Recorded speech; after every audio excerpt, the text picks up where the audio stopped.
La pire erreur qui sabote votre perte de poids, c'est pas votre alimentation, c'est pas votre manque de volonté, et c'est très certainement pas votre métabolisme. C'est quelque chose que vous faites probablement tous les soirs sans même vous rendre compte que ça détruit littéralement tous vos efforts. Alors je sais que ça peut sembler fou, même si vous avez l'impression de manger équilibré et de faire des efforts au niveau de votre alimentation, mais les dernières recherches en neurosciences sont formelles, faire cette erreur peut multiplier par 3 vos fringales et réduire de 60% l'efficacité de votre perte de poids. Dans cette vidéo, je vous révèle exactement ce que c'est et surtout comment corriger ça dès ce soir. Est-ce que vous connaissez ce gars qui s'appelle Brian Johnson? Ce gars, il s'est fixé comme objectif de vivre jusqu'à 200 ans. Alors il fait tout un tas de trucs un peu bizarres sur l'optimisation de sa santé, mais attendez avant de le juger parce qu'il dit un truc vraiment intéressant concernant la perte de poids. En France, il y a près d'une personne sur deux qui cherche à perdre du poids. Et qu'est-ce qu'on fait généralement en premier quand on cherche à perdre du poids? On va surveiller ce qu'on mange, on va manger équilibré, on va faire du sport, améliorer la qualité de son alimentation. Ça, vous connaissez par cœur. Et généralement, ce qui se passe, c'est qu'on va avoir tendance à culpabiliser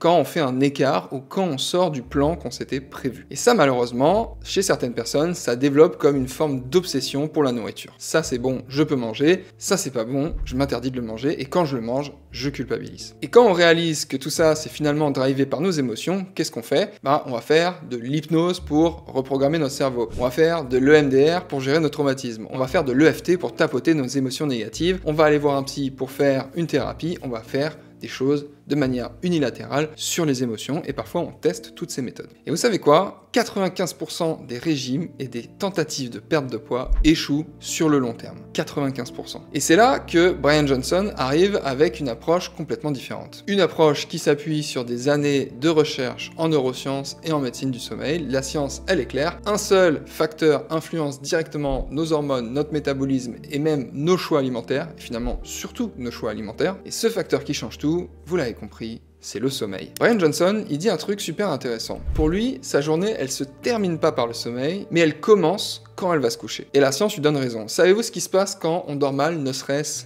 qu'une seule nuit? Ne serait-ce qu'une seule nuit de mauvais sommeil, ça va affoler certaines de nos hormones. L'hormone de la faim, la gréline, elle va augmenter. L'hormone de la satiété, la leptine, elle va baisser. Et résultat, on a tendance à manger beaucoup plus de manière inconsciente lorsqu'on a fait ne serait-ce qu'une seule mauvaise nuit de sommeil. Alors imaginez quand vous souffrez de mauvais sommeil de manière chronique. La différence, elle est juste énorme. Alors maintenant, parlons de la deuxième priorité de Brian Johnson. Sa deuxième priorité, c'est l'activité physique. Alors, pas besoin de devenir un athlète olympique. Selon lui, 30 minutes par jour suffit. C'est-à-dire, allez marcher, faites du vélo, dansez, peu importe, faites l'activité physique qui vous fait plaisir. Et ça, c'est une recommandation qui relève du bon sens, qu'on a bien évidemment l'habitude de recommander à nos élèves chez Kiné Coach Santé. Et je peux vous dire que cette simple recommandation fait des miracles chez des personnes qui sont sédentaires et qui progressivement se mettent à bouger ne serait-ce que 30 minutes par jour. Pourquoi? Parce que quand on bouge régulièrement, on dort mieux. La qualité de notre sommeil s'améliore tout naturellement. Et alors, l'alimentation dans tout ça, parce que je sais que vous voulez perdre du poids, si vous voyez cette vidéo, vous cherchez à perdre du poids et vous avez tendance à vous dire, ok, la perte de poids c'est directement lié à l'alimentation. Alors, l'alimentation dans tout ça. Et c'est là que ça devient vraiment intéressant, toute cette théorie de Brian Johnson. Brian, il la met seulement en 3e position. Mais alors pourquoi en 3e position après le sommeil et l'activité physique?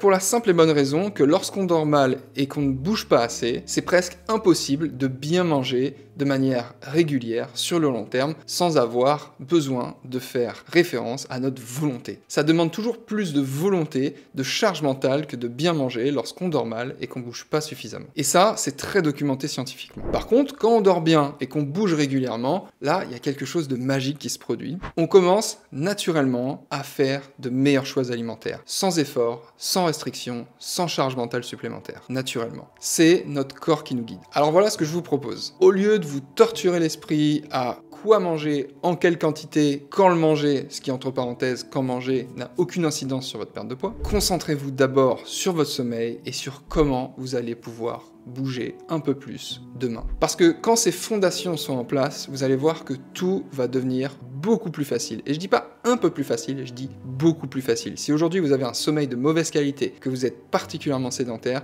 c'est déjà les 2 points qui vont vous permettre de poser les fondations de votre perte de poids. Alors bien sûr, tout ça va pas être magique. Si aujourd'hui vous souffrez d'alimentation émotionnelle, que vous avez tendance, quand vous êtes stressé, fatigué, en colère, triste, ou lorsque vous vivez une autre émotion perçue négativement, si vous avez tendance dans ces moments-là à vous tourner vers la nourriture, bien sûr qu'il y a un travail de fond à faire sur votre gestion émotionnelle. Mais déjà, sommeil et activité physique, ça va être des bons prérequis pour vous faciliter le travail d'un point de vue émotionnel. Et c'est pour ça qu'avec l'équipe de Kiné Coach Santé, on a développé une approche qui prend en compte tous ces aspects. Donc si vous voulez voir comment éventuellement cette approche peut vous aider et comment la méthode de rééquilibrage émotionnel qu'on a développée avec l'équipe Kiné Coach Santé peut vous aider à améliorer votre relation avec l'alimentation et à perdre du poids, je vous invite à cliquer sur le lien en description de cette vidéo ou en commentaire sous cette vidéo pour réserver gratuitement un appel avec un ou une coach de l'équipe. Cet appel il est gratuit et il va vous permettre de faire un point pour voir concrètement qu'est-ce que vous pouvez mettre en place dans votre vie pour améliorer votre relation à l'alimentation et pour débloquer votre perte de poids. C'était Charles, prenez soin de vous et je vous dis à très bientôt dans une prochaine vidéo. Bye bye.